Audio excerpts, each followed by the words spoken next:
Hi there, this is David and welcome to the Top 10 NES Metroidvanias. Nowadays, I pretty much exclusively play RPGs, but back whenever I was a kid on the NES and SNES, I played all sorts of different genres. And since JRPGs were so scarce, I really did branch out.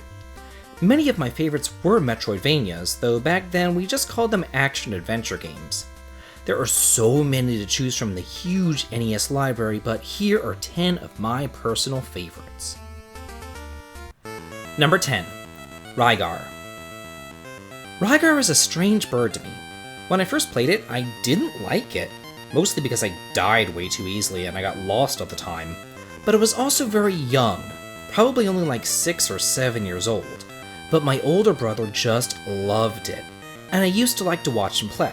I spent a lot of time observing him, seeing how he made his jumps, and watching where he went. I was still terrible at the game, but kind of playing it vicariously through him endeared me to it, so I just had to include it on this list. I mean, if he loved it so much back then, it's got to be great. He was always more into action-oriented games, and I learned a lot about those Metroidvanias just by watching him, and the music, it's just amazing. Number 9. The Battle of Olympus. Do you like Zelda 2 and you want more of the same? Well, then I have the answer for you. This is an ancient Greek twist on the same formula. I mean, look at some of these enemies. Who do they remind you of?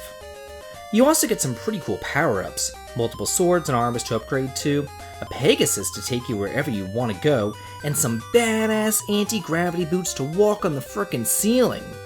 Shockingly enough, this entire game was created by only a 3-person team. But that was the way of things back then, and I wish that it was that way now too. Back then, we got tons of cool experimental games because they were just so cheap to produce, and nowadays, it just seems like the exact opposite. Number 8. Faxanadu. This game is what that dumpster fire Castlevania 2 should have been. It's like an NES version of Dark Souls. The difficulty is up there, but it's not too extreme.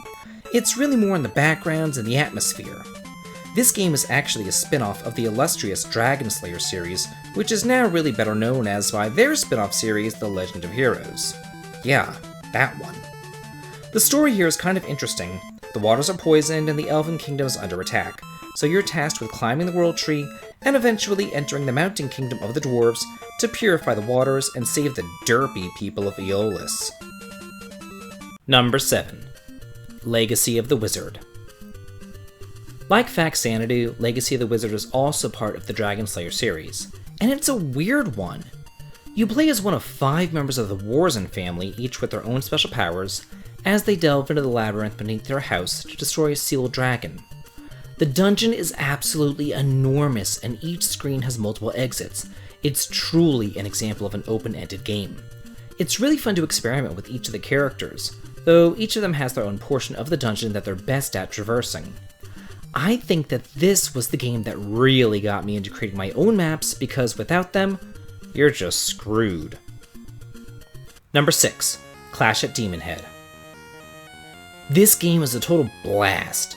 The rockin' music and cool character designs just put you in the mood to have a good time. Right from the start, you're sent to the world map with a number of different routes to take. Most of them are just there for exploration's sake though, with hidden gold, characters, or shops at the end to discover. I played this game all the time, but like many on this list, I got so lost that I never completed it. Sometimes the most fun that I had playing a game was just doing that, playing it, not beating it. And I think that the joy of playing a game just for the fun of playing it has been lost in today's age of completionists and platinum trophy hunting. We need to get back to just playing games. Number 5. The entire Mega Man series from 1 through 6. While the 4 Dragon Warrior games were my favorite on the NES, the Mega Man games were not far behind. I loved all of them, but especially 2, 5, and 6 were my favorites. Many people might not agree with me here, but this series spoke to me.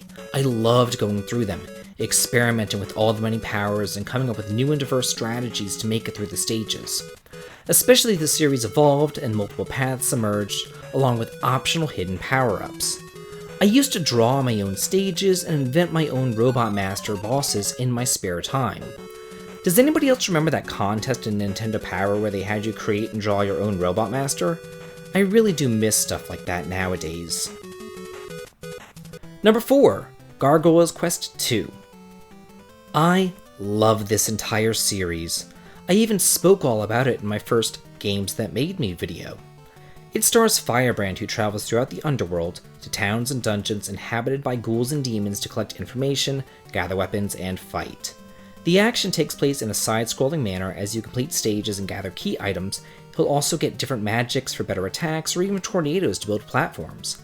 I had a blast with this one as a kid, even though I never got too far because I'm horrible at jumping. I continually lost the passwords, and most importantly, I was always distracted by the next shiny RPG being released for the SNES. Number 3. The Legend of Zelda. Many of you might be surprised by this entry, and Zelda 2 might fit the bill a bit better, but I don't care. I hated Zelda 2, it sucks, and this game is amazing, and like any good Metroidvania, you can complete the stages in pretty much whatever order you want. This was one of the first games we ever got with the NES back in 1987, and I love just exploring the overworld, using the candle and the bombs everywhere looking for hidden shops and items.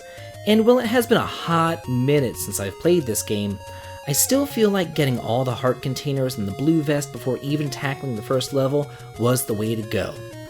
Although the real joy is that you can do the levels however you feel like. I think that the open-endedness of this entry is the reason why it's able to stand the test of time. Number 2. The Magic of Scheherazade. This is a really cool game. It actually kind of reminds me of Zelda: A Link to the Past, because of the adventurous style and the ability to travel to different time periods. It's one of the very few games released with an Arabian flair, and I do wish that more RPGs explored this cultural theme. The only ones that I can really think of are Defenders of Oasis on the Game Gear and Arabian Nights for the SNES, though you will need a translation patch for that second one. The gameplay is pretty basic hack and slash, but it's a whole lot of fun. You can choose between 3 different classes right from the start, though you can change your class at any time in-game. And oddly enough, there are turn-based traditional Dragon Quest-like battles in addition to all the overworld fighting. And finally, number 1, Blaster Master. I don't know what I like more, the kick-ass music, the exceptional graphics, or the great gameplay. At least we can all agree that it's not the ridiculous storyline about a kid falling down a hole after his runaway pet frog. Blaster Master takes place in 2 distinct views. One, a side view where you explore the world in your tank, and a second overhead view where you walk freely, fight enemies, and destroy bosses. I played this game all the time, but back then without the ability to save and being a stupid kid, I would always lose all my passwords all the time, so I don't think that I ever got farther than that hovering stage, but all the same, I had a great time and great memories with it. Well, that's it for the top 10 best NES Metroidvanias. What are your favorite Metroidvanias for the system? Do you agree or disagree? Let me know in the comments, and if you like this video and what I do here on the channel, please consider supporting me on Patreon for exclusive videos and early access to all my other content. The link to it can be found in the video description. This has been David. If you like this, please like, comment, and subscribe, and have a good day.